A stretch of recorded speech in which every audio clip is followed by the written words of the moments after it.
All right, at 5:30, so I will call the special meeting to order tonight. Please note that this is a special meeting scheduled to review and discuss some of the city's current funding sources and allocations. I'm here. She's here. The public is welcome and encouraged to participate both in person and virtually. The governor has declared a state of emergency to exist in California as a result of the threat of COVID-19. While the governor recently issued Executive Orders N0721, which lifted certain bans and associated restrictions, there are still public health directives in place. Executive Order N0821 also allows local legislative bodies to continue to hold meetings via conference calls while still meeting state transparency requirements. Public's health and well-being are top priority to the city of Yuba City, and you are urged to take all appropriate health and safety precautions. The meeting is utilizing Zoom application for this live broadcast. For this meeting, we'll be using the questions and answers functionality of this tool in order to accommodate public comment. On your device, the questions and answers section of the app is located at the bottom of your Zoom screen. For those that would like to comment during this meeting, please enter your comment into the question and answers portion of the app and be sure to state the item you'll be commenting on, which will be real easy tonight as there's one item.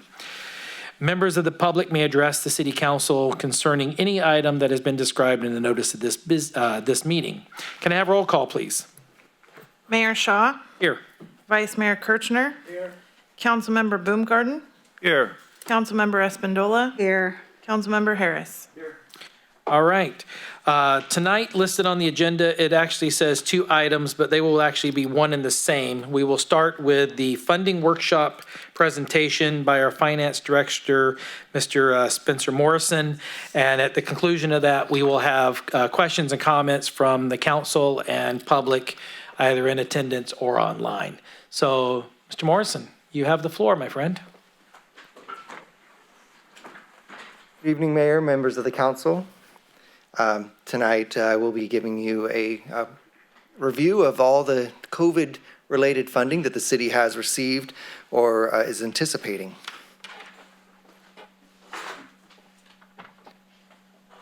So as you know, the federal government has put trillions of dollars of relief money and stimulus money out, and some of it came to the city in the forms of these grants. And I will refer to these as grants to make it clear. The only item that's not a federal grant is the California Business Comeback Guide, and I'll touch on that near the end of the presentation.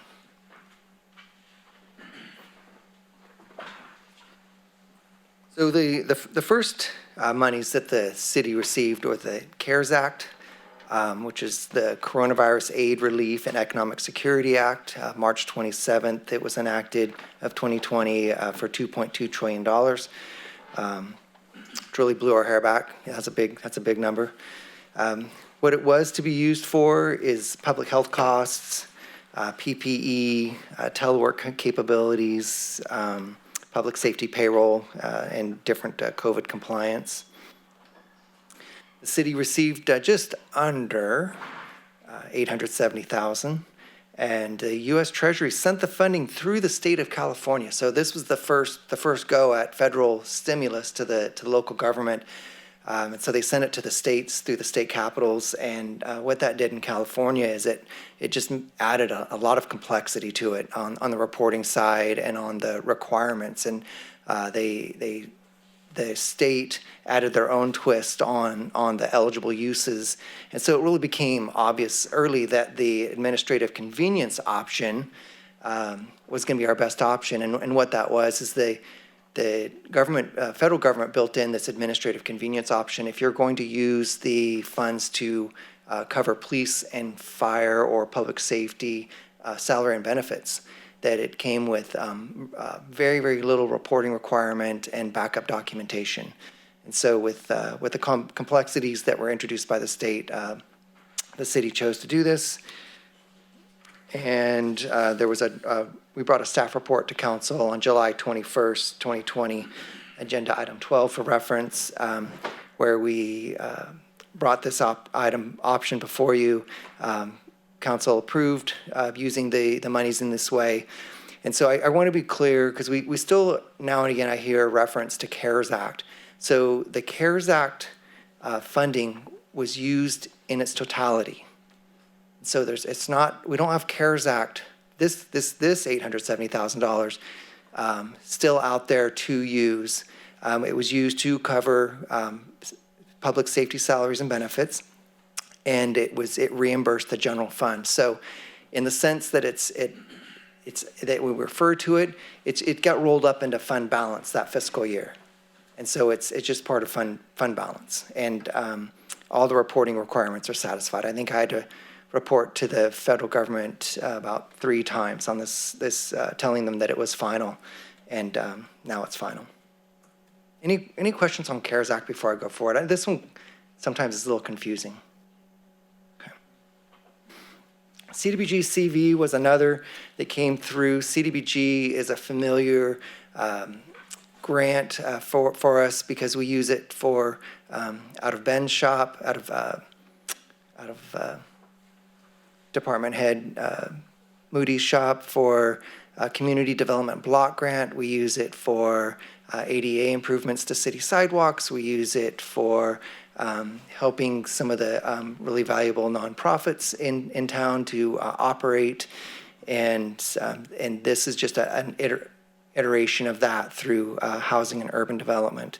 So it was from August 7th, 2020, it was a $5 billion program. It could be used for housing activities, public facilities and public improvements, economic development, public services, and related admin costs. On a May 4th, 2021 staff report, the staff outlined a sub-award process, and there was a public meeting, a letter of intent deadline. The city receives 27 letters and 16 qualified based on the eligible uses for the money. An ad hoc committee met on April 1st and made these recommendations, which came in that staff report on May 4th. For the $824,716, the city was awarded for programs for the HVAC for the senior center, mobile recreation program for parks and for the recreation programs to get out to where the people were, mortgage assistance, fire PPP, facility upgrade, fire protective equipment, and then the community at large received emergency shelter monies. Freed had a dine at home program, Play for All for the Playseum, and Adventist Health had a food security program. And there remains $41,236 unprogrammed today. Department of Justice had a coronavirus emergency supplemental funding program. This program was...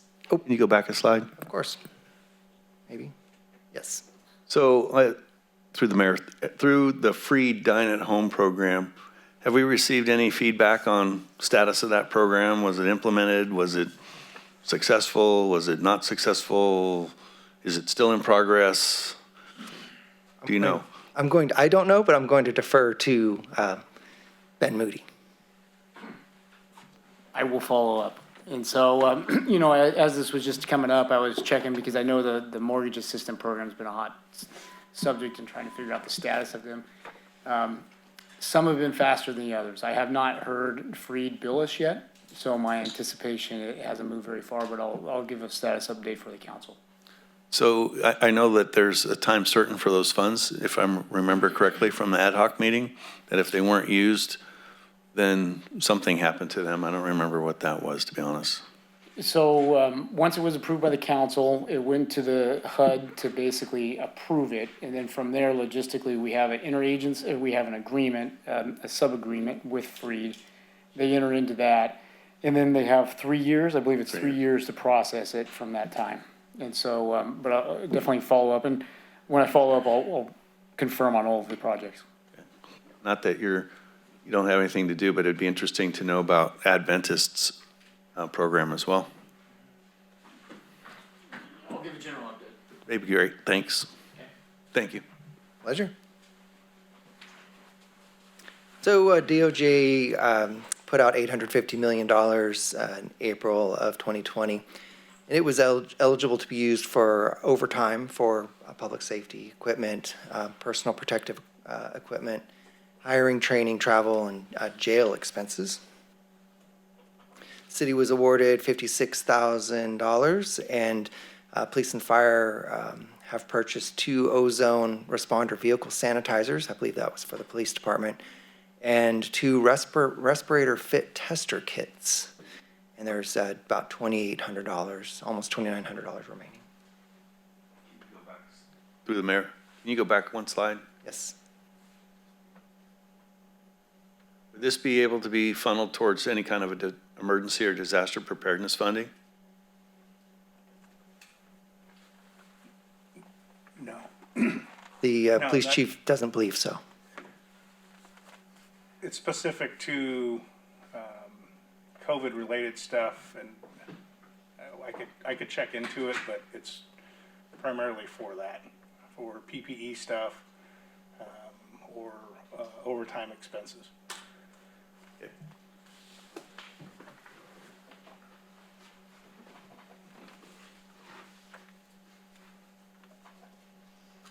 The biggest inflow of COVID-related money is the ARPAs, the American Rescue Plan Act, I believe it was what the acronym was. Later, it was being referred to as HR 1319 for the bill, the name of the bill. And later, it was called the Coronavirus Local Fiscal Relief Fund. And there's even another iteration of it. So I tend to use that CLFRF when I'm referring to it, just because that's what all the information coming out now points toward. But so if I slip, then that's what I'm talking about. So March of 2021, $350 billion was put out for local fiscal relief. It has to be used between March 3rd, 2021 and December 31st, 2024. And that'd be programmed and committed. That the last funding, the last checks have to be written on these projects by December 31st, 2026.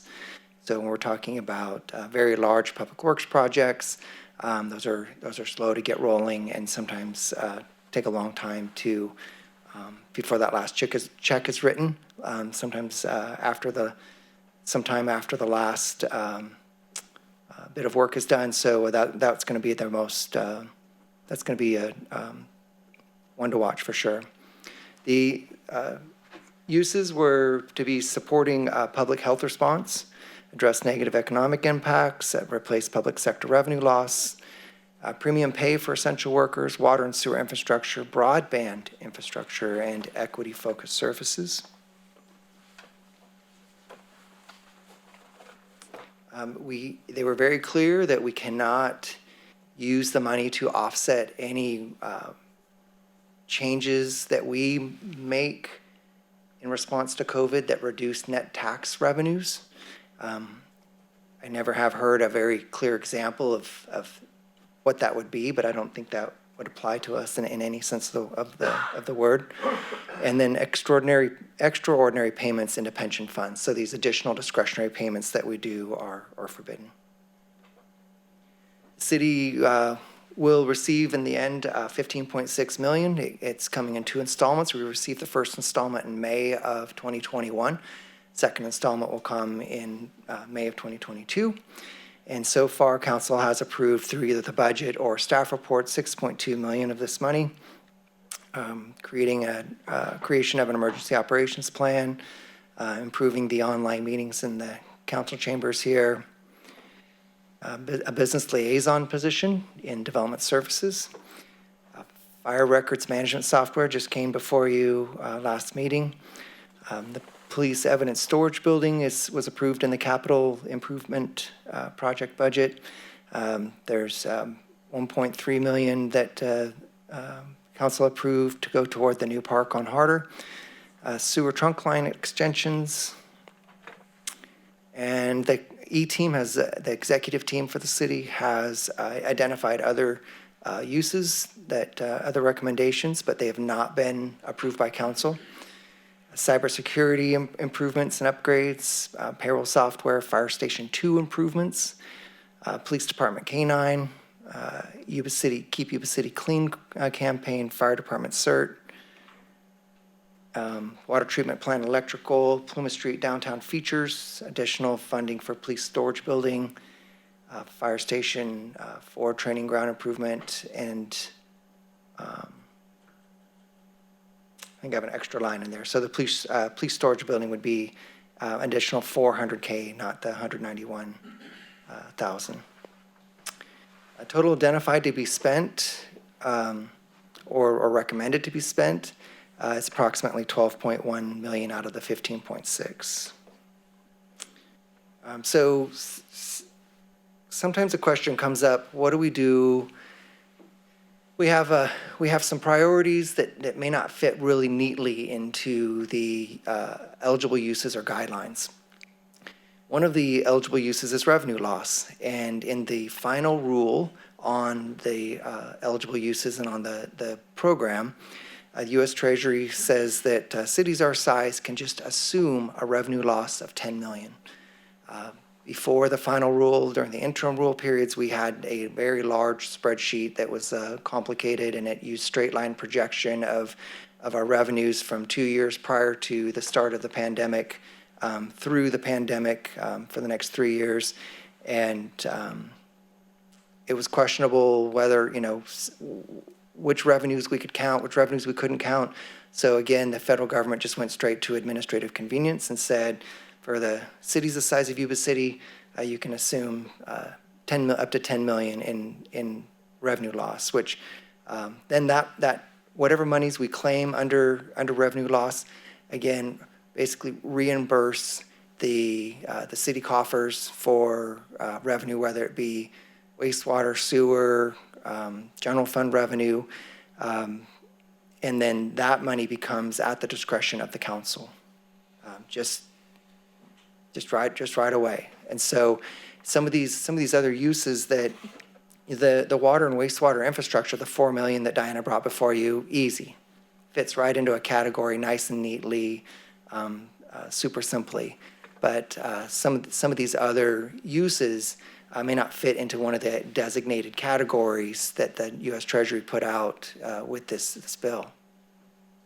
Through the mayor, going back a couple of slides, we talked about the wastewater, water infrastructure. Would the outflow diffuser, would that fit into that category? Yes, it would. Okay. Yeah. Has it been talked about?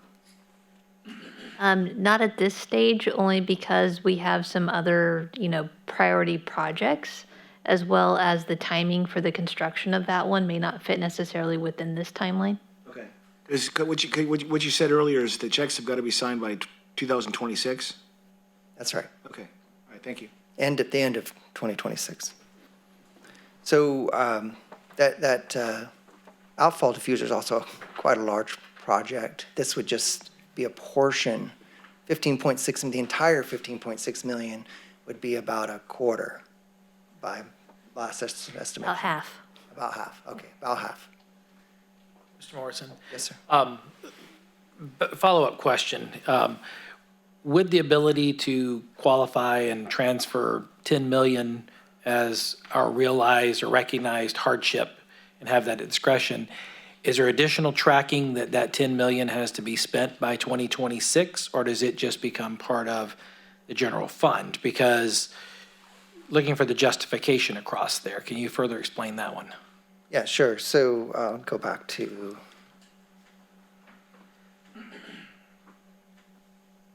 that slide. Oop, I'm going the wrong way. Thought it looked familiar.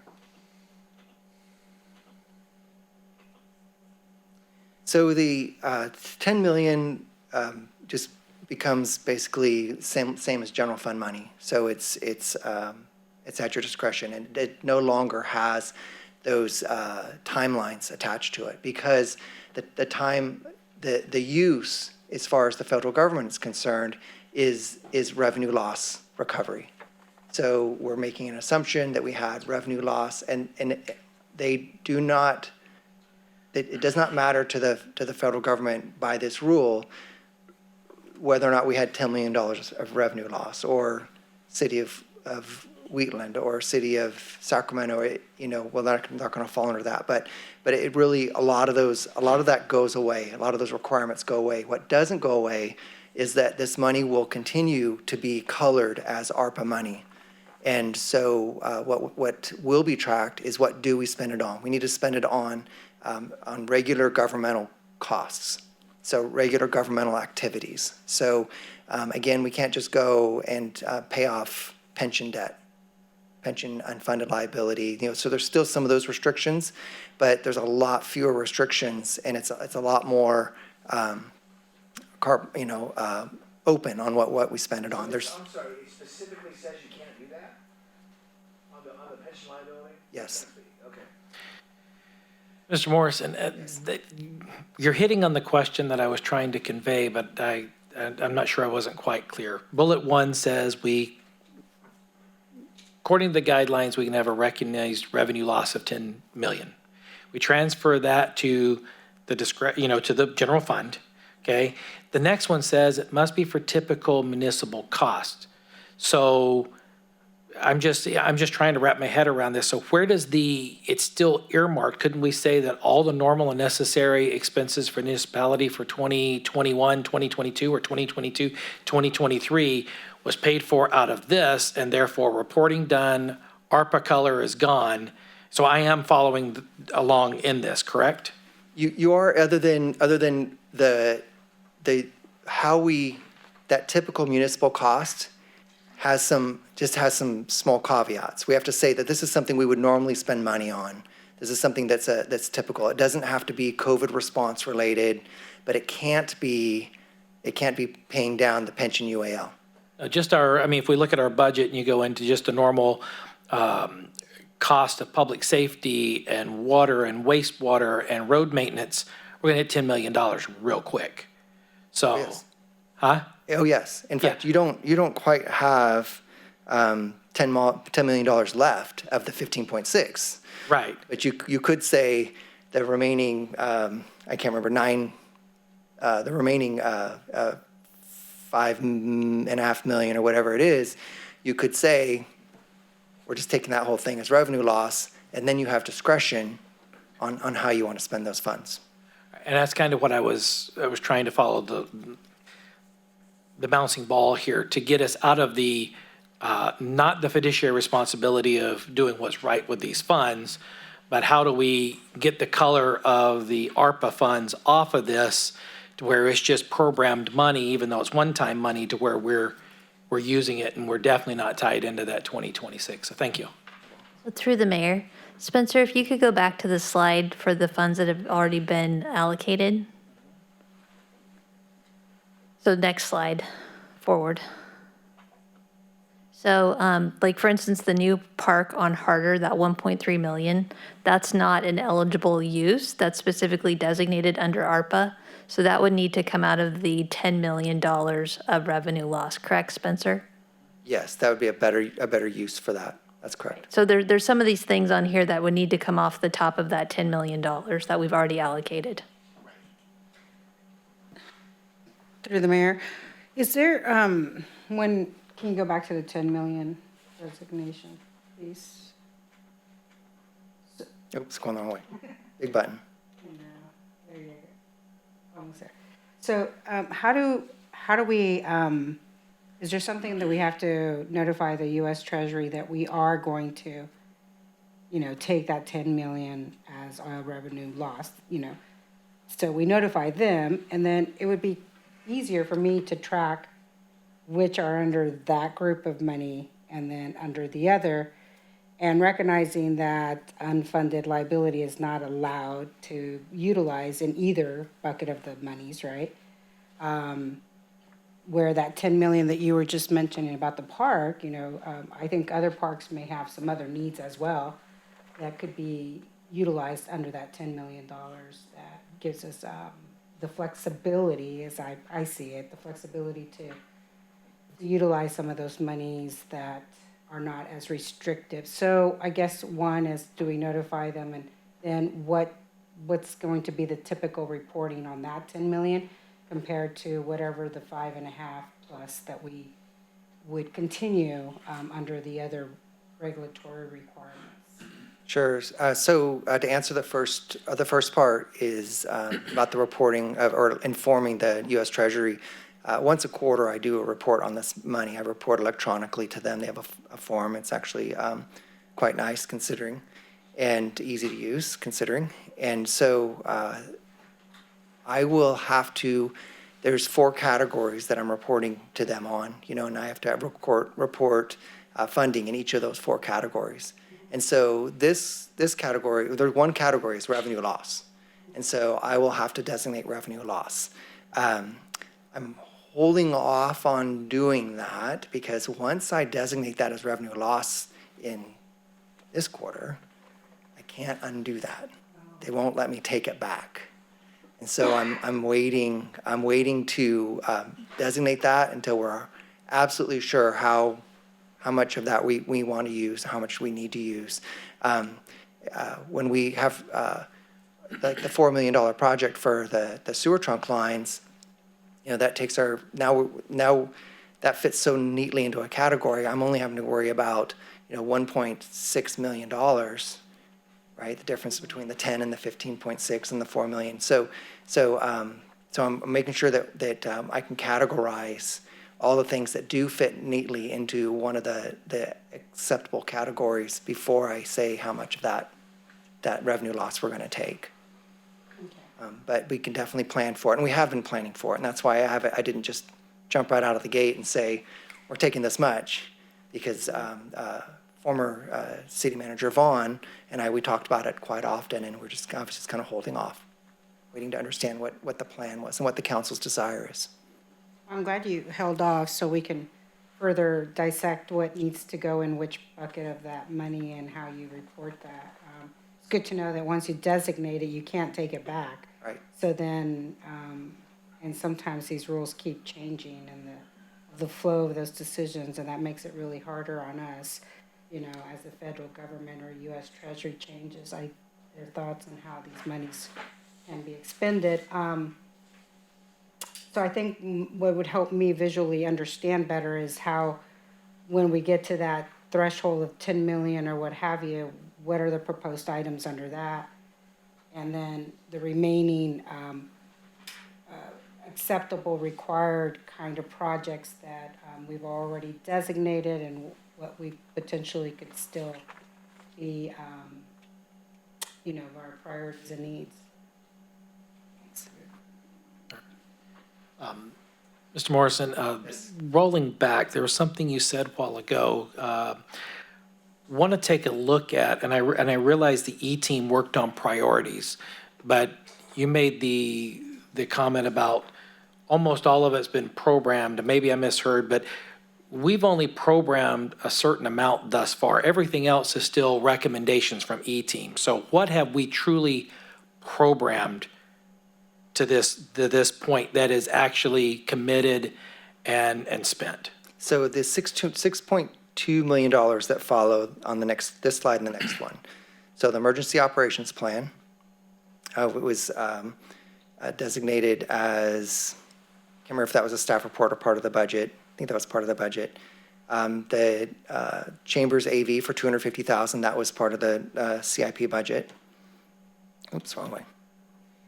Business liaison was part of the budget and development services. The fire records management software came to you in staff report last week. The police evidence storage building, 108,000 of it was in the CIP budget, but they've, as they're further developing the project, they've identified about 400,000 more that it's going to be up to because of building costs. They're not 100% sure, but there's more that's needed for that. The park on Harder, that was a staff report that came before you, so that's already designated. And the sewer trunk line extensions came before you in a staff report as well. I think that was it. Yeah, that was it. Okay, so out of the 15.6, we've roughly 6 million because the storage facility for PD hasn't come before us yet to be approved. It can be 108 or it can be 400. I'm just trying to get a tally. So really, we've got about 9.5 million left roundabouts is what's non-committed as of yet. That's right. And I've put that together in a nice, neat little package for you near the last slide. Getting ahead of you, I'm sorry. No worries. I'll back no off. worries. The city manager anticipated that question for you.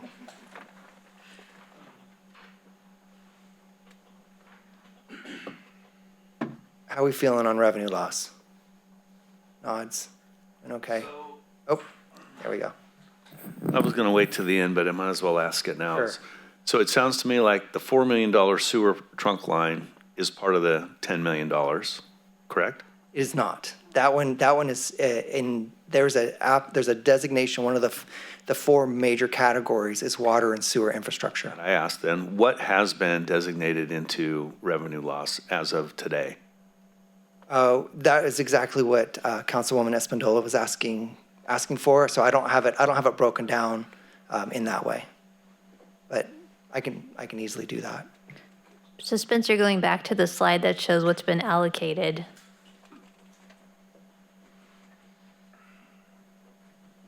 And then going to the if you go back to the eligible uses slide real quick. Oh. Go forward one. That's continued, so there's more. But is this the slide you needed? Right. Okay. And so looking at that, really it's the sewer projects that really fit neatly into the true ARPA funding. So the other projects that have been allocated would more likely come out of that 10 million. More, yeah, I want to look at one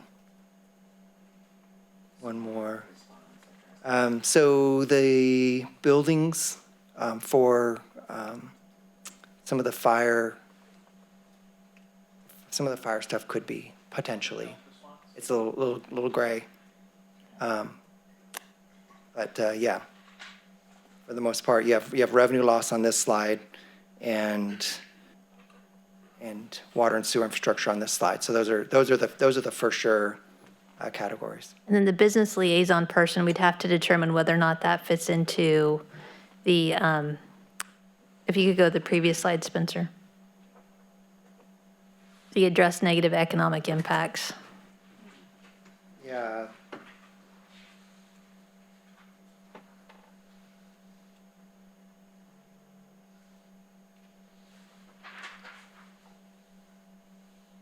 I had brought some flyers that I pulled off the internet, but nothing, I don't see anything that specifically talks about,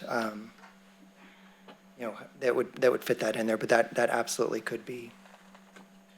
Because they're very big on this, the purpose of this is, address negative economic impacts, could be, are we doing enough to further development to help pull us out of this pandemic? It just depends on the narrative. And the federal government, unlike the state government, the federal government hasn't wanted to, in all the webinars and frequently asked questions, they haven't really wanted to be overly restrictive.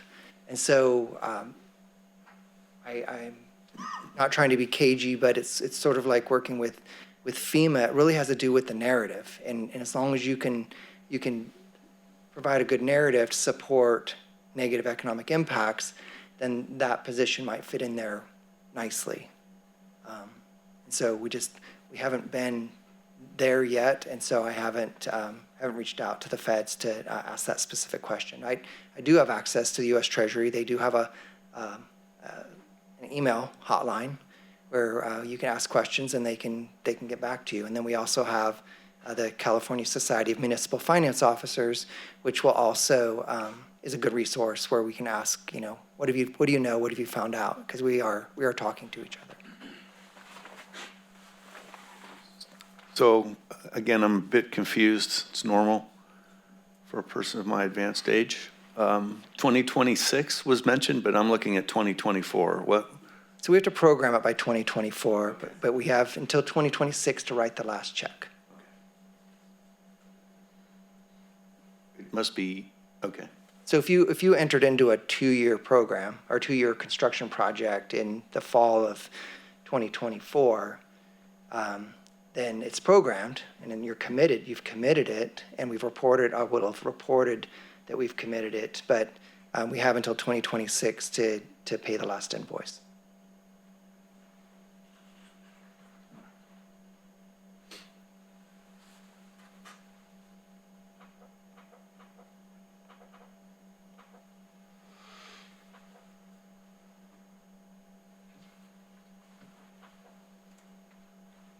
We ready to move on to infrastructure bill?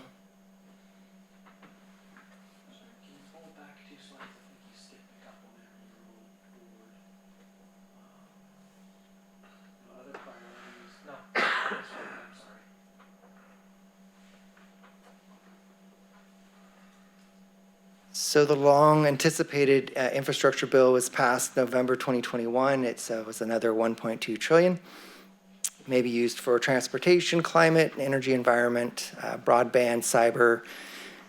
We're still waiting for a lot of details on this one. It's structured as a bunch of grants. Most of them are competitive grants. So that means that they're going to have to put out guidelines and criteria and advertise and push it out there, and then give time to apply for the grants for the agents, for local agencies and all forms of government, and then grade the grants and awards. So those are quite a ways off, and we're not even at the advertising of the grant stage. So they might be working on it, but we really don't know a lot about what this is going to mean for Yuba City. So I did go through, I believe you have a summary in front of you. That's all I have to. And so my takeaway from that, and yours might be different, your takeaways might be different, is that our best bets are infrastructure grants, which are competitive. And so it'd be a lot of maybe perhaps streets and roads type grants. We don't know the strings attached to that or the how we might qualify for that yet, but it looks like we might be okay. We have already earmarked funds for cybersecurity upgrades, but here's another pot of money that's eligible for cybersecurity upgrades: water and groundwater storage and conveyance. So we've got groundwater wells that we are interested in getting going again, so perhaps there's an opportunity there. There are some other non-competitive funding opportunities. Just don't know, they don't really go into a lot of detail what those are, but so that gives us hope that there might be just money coming, which is nice. It usually has a reporting requirement attached to it, but it means that if we're less competitive in this marketplace, at least we could get something if it's non-competitive. At least that's my take on it. Yeah, Spencer, if I could add to that. Sure. What else is really good about this funding is it's adding to the clean water and drinking water state revolving funds. And so that's how we've been successful in funding some of our larger treatment plant type projects. So as we talk about the outfall diffuser, there's the potential to apply for low interest funding through that, or sometimes we get grants where it's, we don't have to pay it back for at least a portion of it. Staff recognizes how important this is to the city and the opportunities that could come forward with this. We're tracking all of the different organizations that we're a part of. This came through from RWA. There's all of the cities are kind of poised and waiting to see what's going to happen with this so that they can submit their applications. We are doing the same. And we think that we have some great projects for this, just recognizing that there are some programs, though, that we don't have projects for. And so we have a grant consultant that, we will continue to work with. And like I said, work with the agencies that we're part of to make sure that we stay on top of this so that we can submit applications as they come forward. And I do know that in recent years, staff has felt that we're becoming less competitive in our state revolving fund loans, and having more money in that pot of money might help. Yeah, there's been such a backlog of projects for that particular funding that it was getting increasingly difficult to just have funding available. We had great projects, there just wasn't funding available. So hopefully with this influx of money, it will open it up to allow a lot more projects throughout the country to move forward. I will say on the transportation projects, though, what we are hearing is that there's going to be a big emphasis on multimodal, complete streets, how it impacts and improves transit, how it reduces vehicle miles traveled. That's really going to be an emphasis on how the project reduces vehicle miles traveled. As a rural community, it can be difficult to compete for those types of projects. And so we're going to have to potentially get creative in how we address that. But on the good, positive side, the city is poised with our Safe Routes to School plan and various plans that we've put in place to identify how we can improve pedestrian and bicycle travel throughout the city. So we may not get, large scale projects, but we're recognizing we're going to have to focus on projects that move pedestrians and bicycles in addition to vehicles versus we've always tried to move vehicles with having pedestrians and bicycles, tag along with that. That won't be the emphasis going forward. Vehicles have to be attached to the project. Vehicles do not have to be attached to some of the projects. I mean, they would love to see projects that come forward that really reduce vehicle miles traveled. So if you can tie it to that, then you can be pretty competitive. So the bike path is the obvious. Right, right. That would be. That's potential. We'll see. So we're tracking with SACOG as well they're tracking as well to see what types of programs could come down from the state and federal level. So we will continue to track that and then try to figure out which projects fit best into those categories. If I could follow up with a couple of questions. Talking about the focus on infrastructure and moving others, can we partner with other agencies? Because just as we know the RHA did theirs for the Richland project that's going forward that looks like it's going to work, Transit is trying to fund the new facility, and we've got streets that need to be resurfaced and redone. Is there a way that we can piggyback and tie in new bus stops or increased bus stops or anything like that that helps with their project and our project and Right. split it? Potentially, particularly if you're addressing the last mile concept of how to get people from that bus stop home, that last mile. A lot of times with the grant programs, they love to see collaboration and partnerships. So if you can show that it's not just the city that's applying, but you've brought in other agencies as well, those are typically going to score higher than if it were just the city to be submitting the application. Okay. And that led right into the next question. Brought this up during Cap to Cap this year because the bill was working its way through. Who are we applying for these grants? Is it the federal government? Is it the state government? Is it SACOG? Who are we going to be applying for? Because as it was brought up to our congressional leadership, we find ourselves as a rural community. We're going in and we're competing with Sacramento, Los Angeles, San Francisco. And on a national scale, it's Miami, New York, these other places. And, are we competing twice as hard for the same money? Or how is this going to work with the grant applications? Are we applying to the feds? Are we applying to California? Are we applying to SACOG? Because do we know who the conduit is going to be? We don't know yet. It'd probably be a mixture of those items. Some money may come through to the state and then go through Caltrans. Some will go through the metropolitan planning agencies. Some may go through federal. So, that's part of Spencer's point is that we're still so early on in this process. We're waiting for details as well as all the other agencies to see how this is going to be allocated, applied, who you're applying to, and then who's going to be overseeing the programs. Councilmember Harris, have you guys heard anything at SACOG yet? No? Okay. Through the mayor, I just want to add that at the last Federal Affairs Committee meeting with RWA, the whole understanding where these monies are coming from, I think our team is answering them as most appropriately to what is known at this point. One thing that the consultants that RWA is working with has mentioned, and one of a couple of them are in Washington DC, and they have their, kind of their pulse on this situation, is at least in this fact sheet that was distributed and brought forward, is that it seems that the federal government wants to keep, at least these areas, want to keep the monies within the federal system and for them to manage it. So the details is kind of dripping slowly.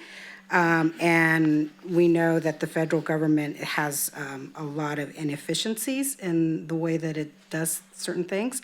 And so all the comments about regional or partnerships or collaborations, all of those things are going to benefit our city in helping us improve the transportation, improving bike paths, improving the drinking water, improving the wastewater, the roads, all those areas that we all work together to try to solve. And so that part of the money is, it seems, at least in the last meeting that I had, which was last Wednesday, that it's going to be staying within the federal system, these monies.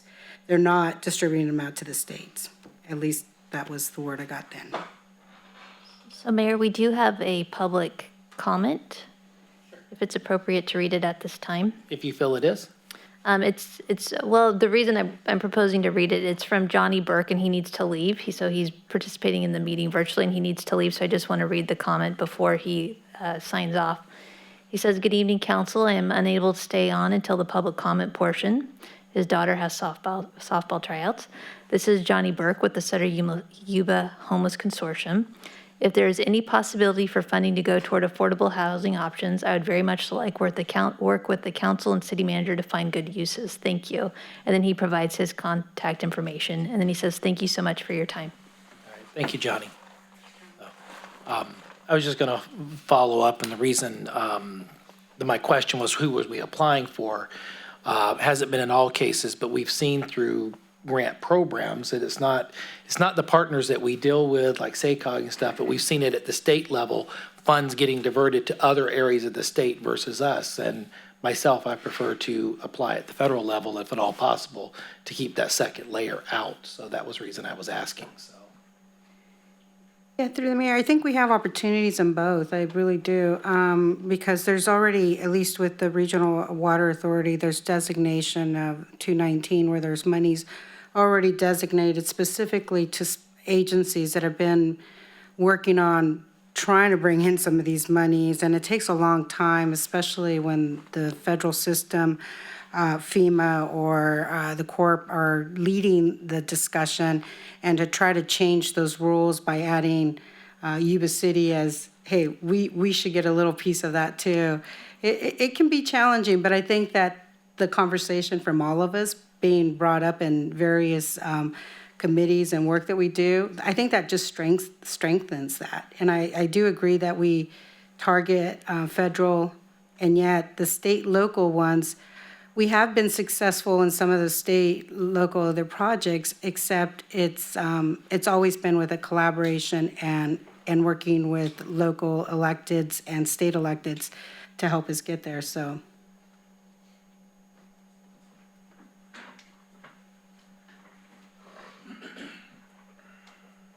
So I included this program. This is not a grant to the city, but rather this is for members of the public that are curious about, what funding opportunities are out there for them to help get them through this difficult time in business.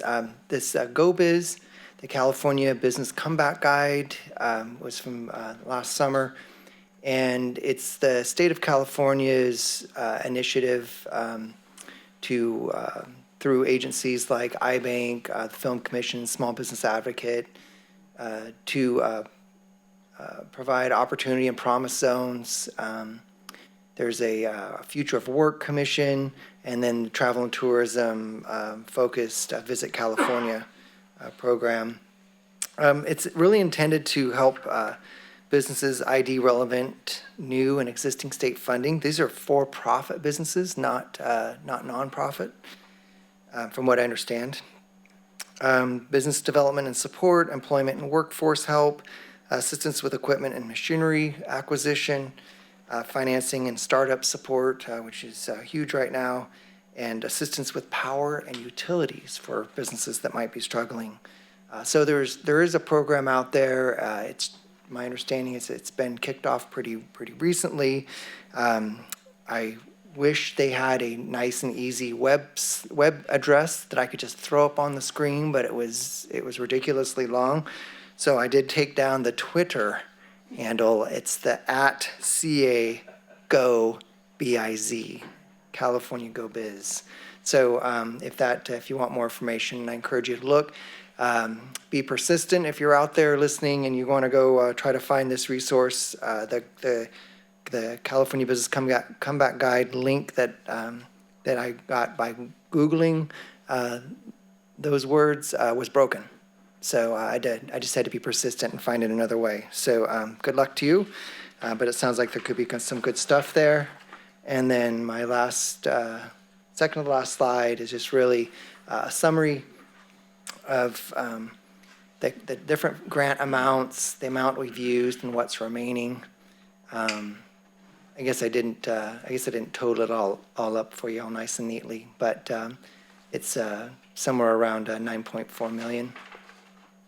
And we do have the opportunity for FEMA reimbursement still, because we're still in a federal emergency. And so there's still no deadlines on FEMA. We're still tracking COVID response costs, and we'll plan on applying for FEMA reimbursement at some point. Just note that it is a 75% reimbursement, and so I'd rather get 100% reimbursed. That's just me, but it might work out that we get the best of both worlds in some way. So with that, I'm open to more questions and discussion. Have more? Is there any other questions from the council? Real quick, if I may, Spencer, I don't see it in the email, but I would appreciate if it's possible to get a copy of that your PowerPoint. Yes, the PowerPoint presentation is usually available with the meeting online, correct? They are, but typically I'll we send it. place it in council's Dropbox in advance Oh, so that gotcha. they have a copy. If it's online, then don't worry about it. I've gotten the habit of looking there. It's not yet, but I'm But we'll also place it in council's Dropbox. Okay. Okay. Thank you. Councilwoman Espindola? Thanks, Mayor. Good, I'm glad you asked that question. That second to the third slide, go back, one more, there you go. I really like that slide, I think because of all the different things that have been, with our community programs or partners. There's a great opportunity for funding at a state level, and I would ask if we can put that on our website and kind of access for them, to look, and perhaps put it on our social media and share it with those specific partners that have been, especially with the, Film Commission, the tourism program, right? Potentially the utility support assistant programs out there that this is money, I believe it's not, it's a grant. I don't think that it's money that people have to pay back, I think. I didn't get the sense that it was a loan. Yeah, I thought it was a grant too, because I've checked that out before. Okay, thank you. Any other comments from the council? Yeah, just a few. Excuse me. I do, along with SACOG and I know Councilwoman Espindola's policy committee and mine from the League of Cities are coming up here in another week or so. I expect that we'll be able to get an update on the things that they are involved with, as Public Works and Transportation seem to be a pretty hot item in all of this funding. I'll look forward to bringing some of that stuff back after that meeting. What prompted at least my interest in this meeting was what I felt was a fairly significant amount of requests for the city for help with certain things. Everything from solar panels for food banks to homeless or affordable housing concepts, or econ development, et cetera. I guess as we continue to move forward, I know that staff and the council had an opportunity to take a look at things. We kind of, in a roundabout way, voted on certain priorities. I know that we're getting together again here in the future to revisit that. Just want to make sure that those are still the things. And a comment was made about, moving or working with our nearby local governmental agencies to leverage and the synergies that might be available for commingling requests or funds. I think that's a huge deal if we can make that happen. I didn't see anything in this presentation that looked like it was specifically for affordable housing. Did I just miss it? Or is it one of those areas that it's going to be in the revenue loss money that seems to be a bit discretionary, more discretionary than some of the other? Do you know? The ARPA HR 1319 money, there are some pretty broad definitions in there. So it might, we might be able to get into that economic impact portion. When we start getting into some of these sections, equity focused services, we start getting into that where we would probably need to partner with the county because we don't have a way of established to create the metrics to see if people qualify, for instance. So we start getting out of our lane a little bit, but it's not that we couldn't partner with the county, for instance, on programs that are more specific to that. But to Mr. Burks and I'm sure others who are interested in our ability to partner with affordable housing, I know there's, at least in the governor's original budget release here recently, there's a lot of money coming for that. It doesn't appear that there's anything specific in that ARPA money that says this is specifically for homeless or affordable housing. At least I didn't see it if it was there. The language on equity focus, it says additional flexibility for the hardest hit communities and families. Okay. And it goes on to say to address health disparities, invest in housing, address educational disparities, and promote healthy childhood environments. Okay, that helps. Okay, thanks. Anything else to my right? Councilmember Harris? Vice Mayor? Any comments online? No, other than Johnny Burke's previous comment, no. All right, how about from our E-team in attendance? We're just going to kind of go around the room. Chief Alexander? Good? Mr. Moody? I would just add about the affordable housing. With the CDBG CV, it was really specific to having to be tied to a COVID related. So it was really subjective. It gave a little flexibility, but it had to have that COVID element, which made it tough for affordable housing. A real option, I think, going forward is this ongoing through the PLHA for affordable housing, where you get this $300,000 a year and then how you leverage that. And so that's a source that's been established, that's relatively new, that's going to be ongoing. Thank you. Chief Baker. We're all good. All right, who is online? Is that Mr. McIntyre? All good. Thank you, Mayor. All right, then I will bring it back to the council for any closing comments. Councilwoman Espandola. I just want to thank everyone for the presentation this evening and learned a lot, and hopefully we can do more of these workshops and continue to just inform the community. One thing that was shared, and I don't know if we can how we can do this, but maybe do a better way of informing community with more notice than 4 days, that if we could do additional ways of getting out on the radio, that these workshops are happening so we can fill up the seats or fill up the virtual lines, that would be fantastic. Thanks. All right, Councilmember Harris. Nothing other than thank you, Spencer, for taking the time and the effort to prepare everybody. Really, it doesn't just happen, and we appreciate it's nice to get all the information in one spot. And thank you very much. Councilmember Baumgarten. I echo Councilperson Harris's comments, thanks. I know it takes a little bit to put this stuff together.